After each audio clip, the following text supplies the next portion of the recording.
დუმდუმი და ასე შემდეგ.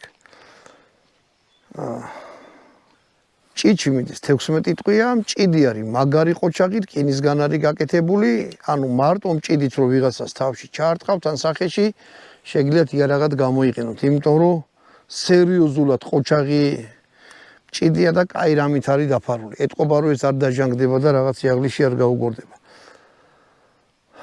მოდი ჯერ კიდევ ვილაპარაკებ იარაღზე. კი დავწერე ამას ჯიბეშავნა, აი არ არის არაფერი. იარაღი არის მოულოდნელად მსუბუქი რა, აი დურალისა როგორც ეტყობა კორპუსი. პლასმასი არ არის ეს, მაგრამ ისეთი მსუბუქია, რომ თანამედროვე იარაღის დაბეჭდილებას ტოვებს, აი პლასმასებისგან და რაღაცებისგან როა გაკეთებული. აი აქ დაკეჭნილია, რაც ხელის მოკიდებას აადვილებს, ხელი არ გაგისრიალდებათ გადატენის დროს. უკან სამიძრე მოძრაობს, აი ეს შეგიძლიათ აქედან გაასწოროთ. წინ დამაგრებული აქვს. კავი, აი გახვრეტილი აქვს გერმანული იარაღებს აქვს დამსუბუქების მიზნით.